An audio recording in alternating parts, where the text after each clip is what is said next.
Some people call it burnout, some call it an ego death. But the old ones, the root workers, the spirit walkers, the witches, we call it the dark night of the soul.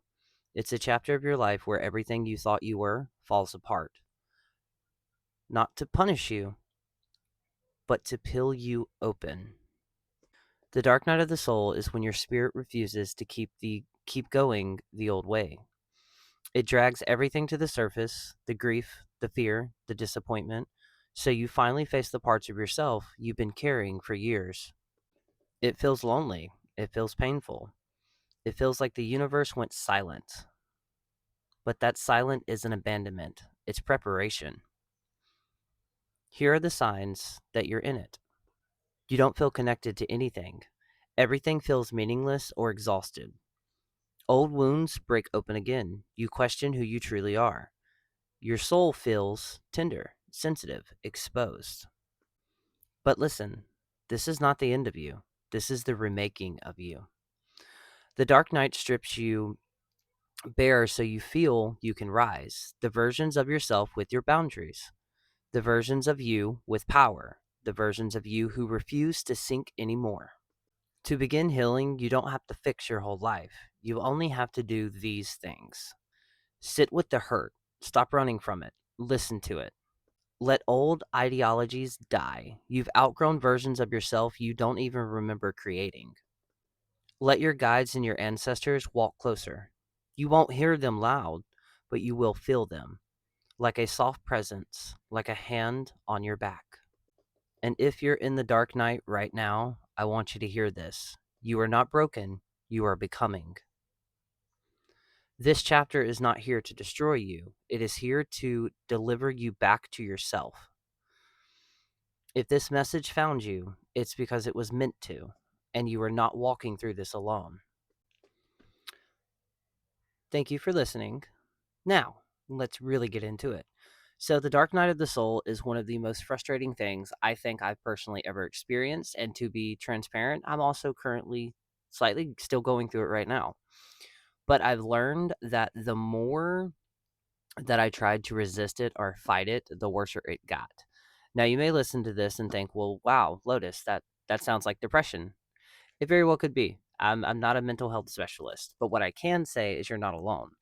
And in this moment in time in history where everything is happening, where a single month can feel like an entire year, a lot of spiritual people are going through this.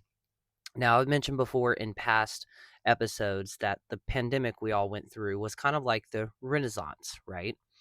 Well, if you think about that, we're kind of going through that as well, but a little kind of more along the lines of like the darker times, right? It's extremely uncomfortable, which, if you've learned anything from spirituality, spirituality in itself is extremely uncomfortable because we, as spiritual beings having a humanistic experience, we like normal, right? We like our routine, we like our structure.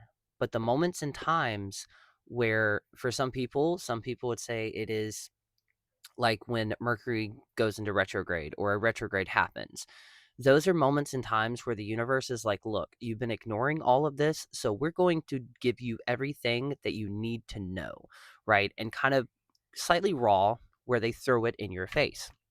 You're not being punished, but for this particular subject that we're talking about, it feels lonely. I'm not even going to lie, because everything you thought you knew, you're slowly coming to realize that you're outgrowing it. So for some, think of it as you're in the cocooning stage right now. And for others, if you've ever worked with Hecate or any other dark goddess, you may have experienced the same thing. I'm here to let you know, though, for one, you cannot rush this. There is not a spell to fix it. Trust me, I've tried. The best advice that I can give on this subject is to just obviously keep going. Your deities, your ancestors, your spirits, and the other beings that you work with fully understand what you are going through. And for a lot, from my understanding, and this is coming from a channeling medium, our spirit teams will also slightly step back. They don't abandon us, but they step back. If you've ever been through a very high stress or a very chaotic, intense moment in your life, you've felt the same things. It feels like spirit the spiritual connections, and everything you thought you knew. To me, it's honestly the aspects that used to bring me comfort in moments of chaos no longer do. It's not because I'm doing something wrong, it's because I've outgrown some of the ideologies and the thought processes and other things. So during this dark night of the soul, it's a moment for us to realize, hey, this is what's going on, to reevaluate that, to replan, and to see where your path is going to take you next.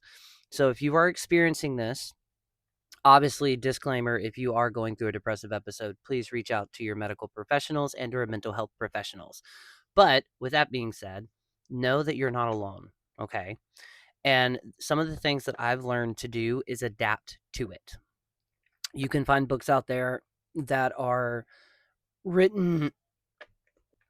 There are loads of resources, YouTube videos, podcasts, and even books that were specifically written for people that have a regular of no bones or low spoons.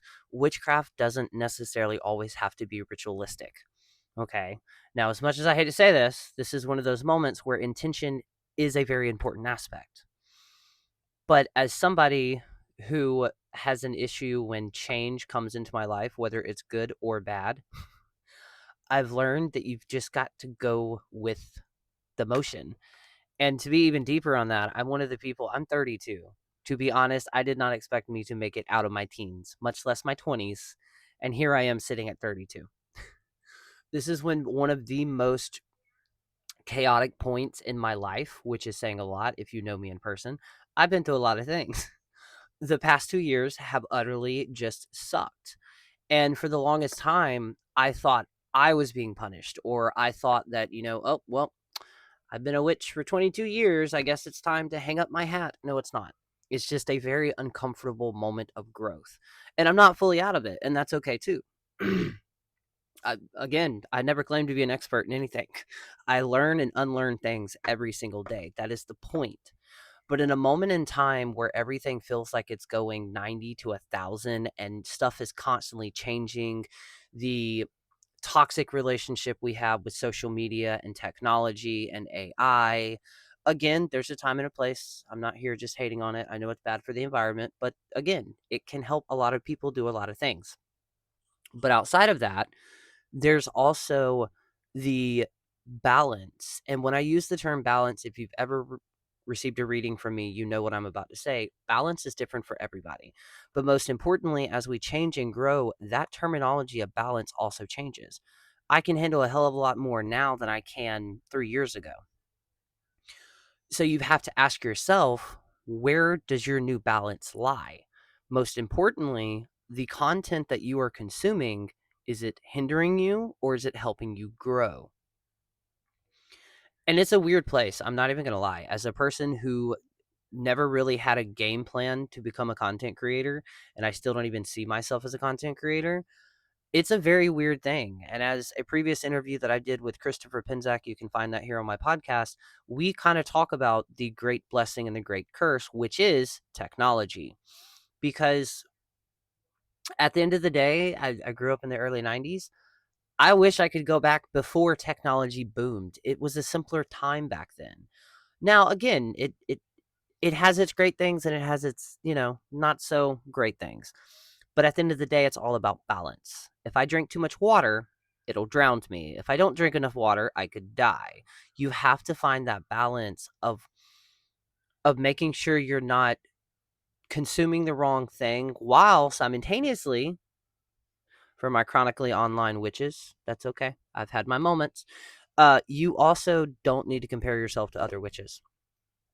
And I struggled with this during the pandemic because it was very weird to see a lot of people have these huge spiritual moments and me sitting here and like, wow, I haven't really had those.